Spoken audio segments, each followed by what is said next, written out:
fire burning through the rugged backcountry of California's central coast is Asia now, where the Pakistan's largest Philippines has been wildfire. struck by yet another powerful typhoon. The Earth has reached its first catastrophic tipping point for human-caused climate change. At current rate of emission, before we've consumed the budget, we are seriously running out of time. Have you noticed that summers feel longer and winters are warmer? From my own experience, spring and fall seem to be disappearing. Even with all these clear signs, the debate continues, and some still turn a blind eye to climate change. Hello people, it's Xinchen here. The reality is, the heat we feel is just the beginning. It's already changing the way we live.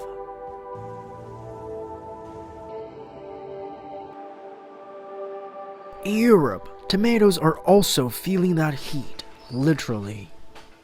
So that we can make a shadow for our plants that the heat is not too high. Tomatoes make up about 9% of Austria's vegetable production, a staple in local cuisine.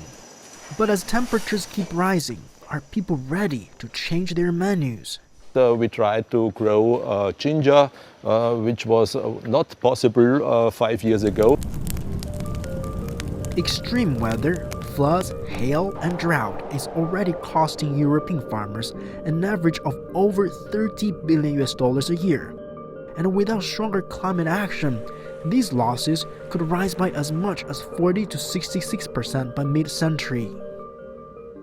So in future, farmers will have to rethink their jobs because they might need to alterate their crops and think of other ways how to supply their plants with water. To cool the planet, we need more than just shade. We need solutions. Greenhouse gases are the main drivers of global warming. With the right technology, we might be able to slow down that heating.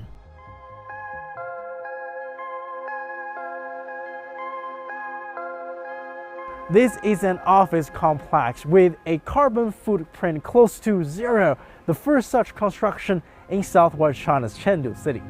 The square shapes in the elevated building structure perfectly blend with the landscape. 因为原始的地形呢，就是它是向南面的时候是冰湖嘛，它相对比较低，然后向北面呢是接着一块湿地，所以它是相对来说比较高一点，可能原始地形高差有个7、8米。所以我们在设计上是设计了一个双首层的这样一个模式，它既可以从南入，可以从北入，它上下有一层的这样一个高。The roof gardens and environmental technologies have made the building highly energy efficient. For example, the outer glass walls are special. They are made of low emissivity glass with special coatings that can further regulate room temperature by minimizing the amount of infrared and ultraviolet light that it comes through. Half of China's carbon emissions are caused by the construction business, and daily operations of buildings also generate much carbon emissions. 在建筑全寿命周期的碳排放里面呢，大概有80%以上是产生在建筑运行过程当中，而建造和拆除的过程当中，它占的比重是非常小的。所以我们减碳的关键就是要关注建筑的运行减碳。Eco-friendly buildings are not a new concept, but focusing on reducing carbon emissions is believed to be more effective in curbing global warming. Countries, including China, have pledged limits on their carbon footprints. But turning those promises into real action will take determination and sustained effort. We are on the verge of this objective collapsing, and that is one reason more at the present moment to put all possible pressure to have adequate nationally determined contributions. But not every major emitter is fully committed. The carbon footprint is a hoax. So in the latest COP, the problem was that the developing countries suggested even $100 billion was far short, and some people came up with a target of $1.3 trillion annually. And this is quite a heavy lift. The funding short directly impacts developing countries in tackling climate change. In Nigeria, heavy rains have intensified the wet season. Severe flooding has killed people and destroyed homes. Scientists say events like these are exactly the kind of extreme weather driven by climate change. The reality is that vulnerable communities that contribute the least to climate change are the ones bearing the highest brunt of it. The US and EU produce about half of the world's CO2. The global south emits far less, but its people are already facing the harshest impacts of climate change. People are forced to move even when they don't desire it, and they're moving under very difficult, precarious circumstances, putting them and their families at risk. Extreme weather doesn't just displace communities. It also drives up the demand for electricity as societies try to adapt and power their resilience. Global electricity demand is also soaring. Yet, at this critical moment, one of the world's largest emitters, the United States, is slowing down solar and wind expansion and even pressuring others to do the same. The move is set to protect oil and gas giants, but in the long run, could it be a losing bet? Because while the White House hesitates, China is racing ahead. Last year alone, China installed more solar capacity than the US has in its entire history. The future of energy is being built right now. A glimpse of that effort can be found in Ningxia, northwest China. This ocean of solar panels is proving skeptics wrong, turning 10,000 acres of bare land into a 2 million kilowatt solar powerhouse. 我们整个项目是2022年开始建设的，我们知道资源还是可以的。我们年均的利用小时大概是直流测是在1600个小时，交流测可以算得到1800个小时。It's built across the ridges of retired mines and untouched coal seams. Terrain once written off, now reborn. 看我们这个都是随坡就市的啊，为了保证原始生态没有被破坏，所以没有说把土地全部推平来建这样方面的。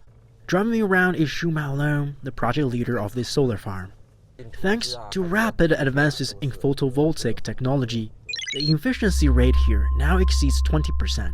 It was a hazy day when I visited, yet the farm still generated enough electricity to power 300,000 households, and in most cases, at a lower cost than coal. 这就是我们刚才说的鸳鸯湖电厂。Before leading this project, she worked at the coal-fired plant just next door, still burning today.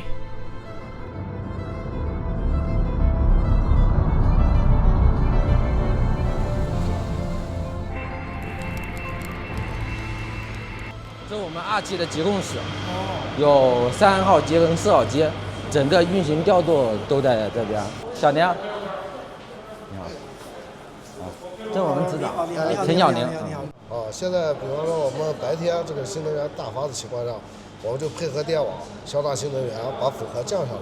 如果晚上新能源发电量少了，我们就配合电网把我们的负荷加起来。Solar and wind are intermittent, while coal provides the stability the grid relies on.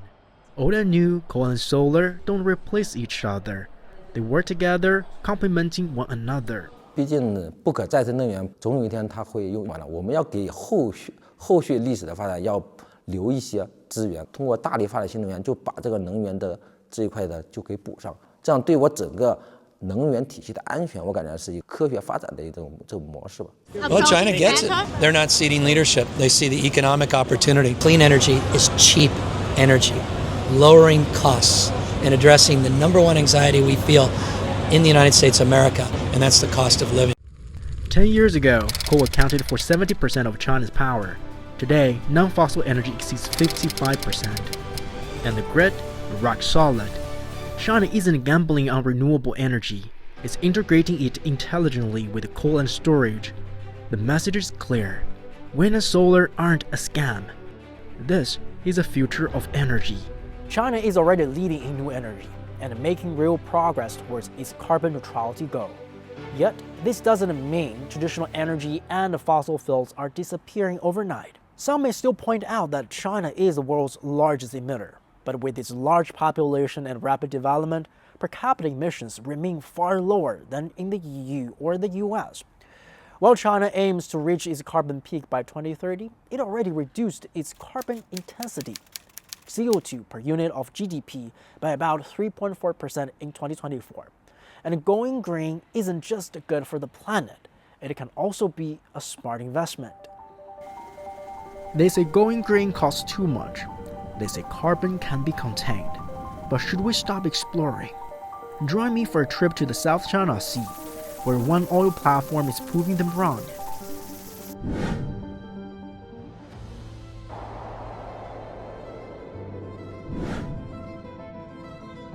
This is Enping 51 platform, one of the largest oil platforms in the world. Every day, wells here pump up crude oil, and with it, carbon dioxide. But instead of releasing it into the air, engineers are sending it back underground.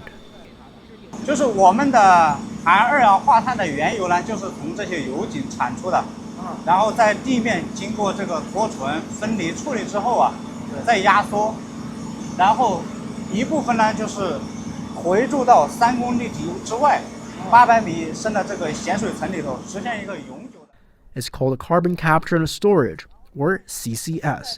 And this platform is one of the few in the world to make it work offshore. Deep beneath the sea, a natural dome holds the gas in place, a perfect geological valve sealed by rock and time. Over years, the carbon will fuse with minerals, turning emissions into stone. 当前世界范围内啊，可借鉴的海上二氧化碳封存利用的案例和技术体系是非常少的。尤其是二氧化碳能否封存住，能否长期可持续的封存。 Every ton of CO2 captured here is one less ton warming the atmosphere. Over its lifetime, Enping 51 can lock away over 1.4 million tons of carbon, the equivalent of taking 1 million cars off the road. But that's not all. 这口井呢，我们回注到这个原有的这个主力油厂去，实现一个去油，也就是 CCUS。 CCUS stands for Carbon Capture, Utilization and Storage. By using captured CO2 for enhanced oil recovery, the project can add over 200,000 cubic meters of output across its life cycle. That's more than $100 million worth. The same gas that once threatened the climate is now boosting production, making every barrel cleaner and smarter. We know from a physical or a chemical standpoint that these technologies can work, but maybe they need scale, maybe they need adoption, maybe they need to iterate many, many times before they become cost effective. And that's where China's at right now with the next generation of technologies. When we talk about things like carbon capture, yeah, it's very expensive right now, but could it become cheaper? Well, that's what we were saying about solar panels 15 years ago, and look, they became cheaper. 更多的是来自于我们的技术的升级。 创新的这个驱动，一些这个更低成本、更经济、更绿色的这种方式去开采。In parts of the world, climate policy has turned political, but on this stack, the debate doesn't matter. Only the data does. To tackle climate change, humanity must act together. We cannot turn away, pretending the melting glaciers and vanishing lands won't affect us. China is committed to decarbonization and ready to collaborate, but the question remains for climate skeptics: to take the clean path forward or bury their heads in the sand as the threats grow.